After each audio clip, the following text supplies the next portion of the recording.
Friends, general గా అందరం mobile phones వాడుతుంటాం. ఇప్పటిదాకా మీరు చూసినటువంటి హైయెస్ట్ ఎంఏహెచ్ కలిగినటువంటి బ్యాటరీ ఏంటి? లెట్ మీ నో, ఖచ్చితంగా కామెంట్ చేయండి. నేనైతే 5000 చూసాను, 5500 ఎంఏహెచ్ చూసాను, 6000 చూసాను, 6500 కూడా చూసాను. కానీ ఏకంగా ఈ బ్రాండ్ 7300 మ్యాసివ్ బ్యాటరీ తోటి ఈ ఫోన్ రావడం జరుగుతుంది. అంతేకాదు, ఫోన్ చూసారా ఎంత స్లిమ్ ఉందో. కేవలం 0.789 సెంటీమీటర్స్ అంటే 7.8 mm థిక్నెస్ తో మనకు రావడం జరుగుతుంది. అంత మ్యాసివ్ బ్యాటరీని ఇందులో కవర్ చేసినా గానీ. ఇంతేకాదు, దీంట్లో మనకి క్వాడ్ కర్వ్ డిస్ప్లే, క్వాల్కమ్ కి సంబంధించినటువంటి ప్రాసెసర్ తో మనకి ఫోన్ అయితే రాబోతుంది. అండ్ ఇది రేపు April 11th అఫీషియల్ గా మన ఇండియాలో లాంచ్ కాబోతుంది. మొబైల్ ఫోన్ బ్రాండ్ ఏంటి, పేరేంటి గుర్తుపెడితే లెట్ మీ నో. వీడియోని పాస్ చేసి కింద ఉన్నటువంటి కామెంట్ సెక్షన్ లో కామెంట్ చేయండి. గెస్ట్ చేయలేదా? కంగారు పడకండి, నేను ఉన్నాను కదా. ఎస్, ఇది వచ్చేటప్పటికే iQOO Z10 Z సిరీస్. అంటే మీ అందరికీ స్పెషల్ గా నేను చెప్పాల్సిన అవసరం లేదు. ముఖ్యంగా వీళ్ళు స్టూడెంట్స్ ని టార్గెట్ చేస్తూ, అలాగే బడ్జెట్ లో పవర్ఫుల్ పెర్ఫార్మెన్స్ ని మన ముందు తీసుకొని రావాలని చూస్తుంటారు కదా. ఎస్, ఈ మొబైల్ ఫోన్ కూడా స్టూడెంట్స్ ని టార్గెట్ చేస్తూనే లాంచ్ చేయబోతున్నారు. ముఖ్యంగా స్టూడెంట్స్ అనగానే ఏం చేస్తారు? ఎక్కువగా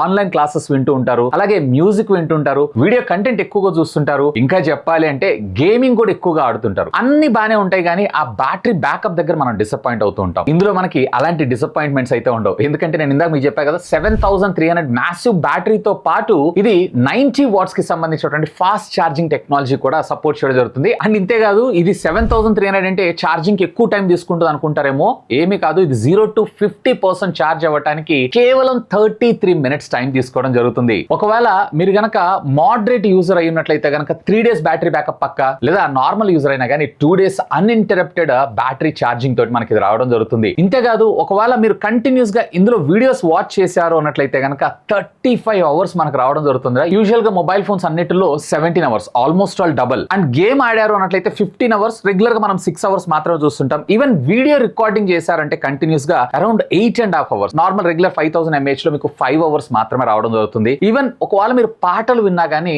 అరౌండ్ 87 hours ఆఫ్ ప్లేబ్యాక్ రావడం జరుగుతుంది. యూజువల్ గా మనకు వచ్చేటప్పటికే 67 hours, 65-67 hours దాకా రావడం జరుగుతుంది. అండ్ కంటిన్యూస్ గా మీరు ఫోన్ కాల్ మాట్లాడారంటే 52 hours మీరు ఫోన్ కాల్ అయితే మాట్లాడుకోవచ్చు. ఈవెన్ వాట్సాప్ చాటింగ్ అయినట్లయితే కనుక సుమారుగా 28 hours. అండ్ ఇన్స్టాగ్రామ్ రీల్స్ ఎక్కువగా చూసే వాళ్ళకి మాత్రం ఇది సూపర్ క్రేజీ. కంటిన్యూస్ గా 17 hours ఆఫ్ బ్యాటరీ బ్యాకప్ రావడం జరుగుతుంది. వేర్ యూజువల్ గా నార్మల్ సెగ్మెంట్ ఫోన్స్ లో ఇది కేవలం 9 hours మాత్రం రావడం జరుగుతుంది. నిజంగా బ్యాటరీ బ్యాకప్ విషయంలో మాత్రం ఇది నెక్స్ట్ లెవెల్. అంతే, ఫోన్ అంటే బ్యాటరీ ఒకటే హైలైట్ ఉంటే సరిపోదు కదా, డిస్ప్లే కూడా చూస్తాం కదా. ఇందులో మనకి క్వాడ్ కర్వ్ డిస్ప్లే మనకు రావడం జరుగుతుంది. నిజంగా వ్యూయింగ్ ఎక్స్పీరియన్స్ లో మాత్రం ఒక ఇమ్మర్సివ్ ఎక్స్పీరియన్స్ అయితే మీకు ఇది ఖచ్చితంగా క్రియేట్ చేయగలదు. AMOLED డిస్ప్లే, అది కూడా 120Hz స్క్రీన్ రిఫ్రెష్ రేట్ తో రావడం జరుగుతుంది. సో ఒకవేళ మీరు ఎక్కువగా కంటెంట్ కన్స్యూమ్ చేస్తుంటారు అన్నట్లయితే కనుక definitely you will love this mobile phone. ఇదంతా బానే ఉందన్న, ప్రాసెసర్ పరిస్థితి ఏంటంటారా? ఎస్, దీంట్లో మనకి క్వాల్కమ్ స్నాప్డ్రాగన్ కి సంబంధించినటువంటి 7S Gen 3 ప్రాసెసర్ మనకి ఇందులో యూజ్ చేశారు. AnTuTu బెంచ్ మార్క్ స్కోర్స్ కూడా సుమారుగా 8,20,000 ప్లస్ మనకు రావడం జరుగుతుంది. 4 nanometer బిల్ఫిట్ టెక్నాలజీ మీద డిజైన్ చేసినటువంటి octa core processor. Of course ఇది 5G మొబైల్ ఫోన్ కూడా. సో ఒకవేళ మీరు గేమింగ్ సెంట్రిక్ గా చూస్తున్నా, లేదా రెగ్యులర్ డే టు డే టాస్క్లు అన్ని కూడా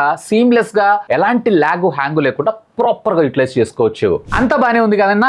ప్రైస్ ఏంటి అని అంటే మోస్ట్లీ ఇది వచ్చేటప్పటికే వీళ్ళు సుమారుగా 20,000 రూపాయల బడ్జెట్ సెగ్మెంట్ లోనే తీసుకొచ్చేటువంటి అవకాశం ఉందని చెప్పి ఒక రూమర్ అయితే వస్తుంది. అంటే కార్డ్ డిస్కౌంట్స్ అన్ని కలిపి నార్మల్ గా 22,000-23,000 రూపీస్ లో వీళ్ళు లాంచ్ చేసేటువంటి అవకాశం ఉంది. అయితే ఈ సిరీస్ లోనే మరొక మొబైల్ ఫోన్ కూడా తీసుకొని రాబోతున్నారు, iQOO Z10X అనేటువంటి పేరుతో. ఇందులో మీకు మీడియాటెక్ డైమెన్సిటీకి సంబంధించిన 7300 4 nanometer బిల్ఫిట్ టెక్నాలజీ మీద డిజైన్ చేసినటువంటి ఆక్టా కోర్ ప్రాసెసర్ తీసుకొని రాబోతున్నారు. అఫ్ కోర్స్ ఇది కూడా 5G మొబైల్ ఫోనే. అండ్ ఈవెన్ దీని AnTuTu బెంచ్ మార్క్ స్కోర్స్ కూడా సుమారుగా 7 lakh ప్లస్ స్కోర్ చేయడమే జరుగుతుంది. సో ఆ బడ్జెట్ సెగ్మెంట్ లో పవర్ఫుల్ అని చెప్పొచ్చు. ఈవెన్ ఇందులో మనకి బ్యాటరీలో కూడా వీళ్ళు కాంప్రమైజ్ కాలేదు. 6500 mAh of the battery. Even design లో కూడా మనకి back side quad curve AG glass తోటి మన ముందు తీసుకొని రాబోతున్నారు. అండ్ అల్ట్రా మెరైన్ కలర్ లో ఈ మొబైల్ ఫోన్ రాబోతుంది. ఈవెన్ ఈ బడ్జెట్ సెగ్మెంట్ లో కూడా వీళ్ళు ఏ ఫీచర్స్ ని ఇందులో ఇంప్లిమెంట్ చేయబోతున్నారు. సో ఈ ఫోన్ కూడా సుమారుగా ఇఫ్ ఐఎమ్ నాట్ రాంగ్ వీళ్ళు అరౌండ్ 12-13,000 రూపాయల బడ్జెట్ సెగ్మెంట్ లో వీళ్ళు లాంచ్ చేసేటువంటి అవకాశం ఉంది. ఒకవేళ మీ బడ్జెట్ గనక ఒక 20,000 రూపాయలు అయి ఉన్నట్లయితే గనక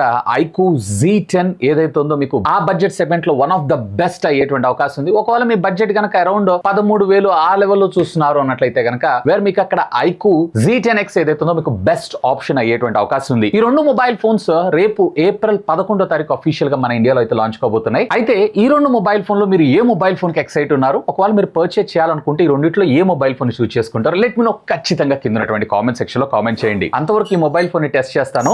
11th మళ్ళీ కలుసుకుందాం. అంతవరకు బాయ్.